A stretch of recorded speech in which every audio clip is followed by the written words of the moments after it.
And this week, we are giving expression to the very special relationships that have been forged over the past few years between Israel and the global power, India, and between myself and its esteemed leader, Prime Minister Narendra Modi. We are personal friends. We often speak on the phone, and we visit each other. I visited India. Modi, he visited here. We splashed in the Mediterranean Sea, and much water has flowed since then through the Mediterranean, the Ganges and the Jordan, less so in the Jordan. Anyway, one thing did happen, and that is that the relationship was forged and strengthened. And he will come here to further solidify it through a series of decisions related to strengthening cooperation between the governments, between the countries, economic cooperation, political cooperation, and security cooperation.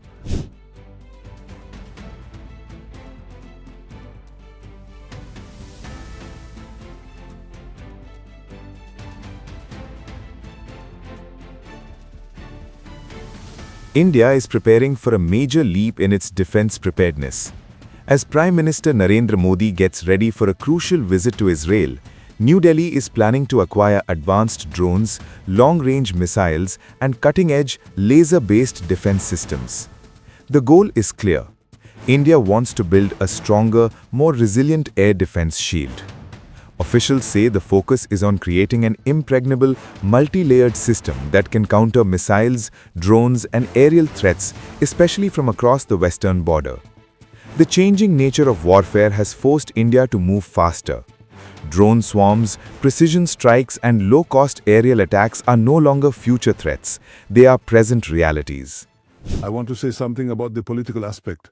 In the vision that I clearly see before my eyes, we will establish a comprehensive system, essentially a kind of hexagonal network of alliances, both surrounding and extending into the Mediterranean Sea and deep within the Middle East itself.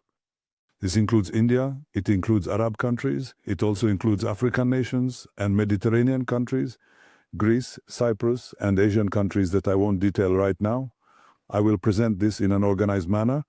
The intention here is to create an axis of countries that see reality, challenges, and goals with one eye, facing the radical axis, both the radical Shiite axis, which we are strongly building up and establishing, and also against the emerging radical Sunni axis.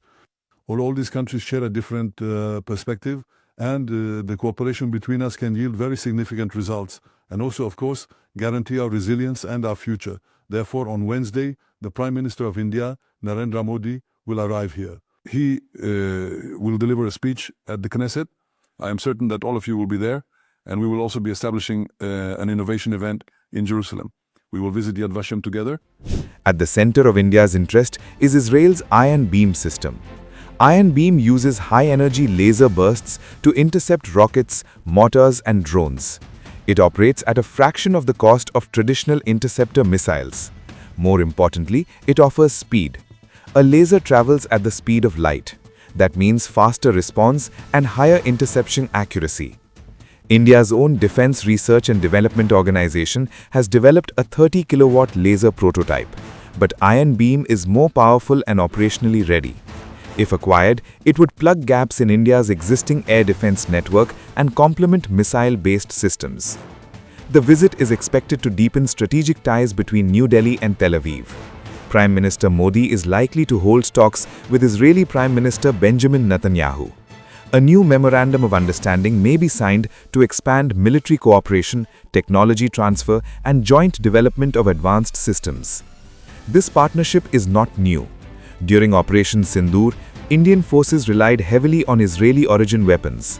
Rampage missiles, Harpy loitering munitions, and Harop drones were used to strike terror infrastructure and military targets.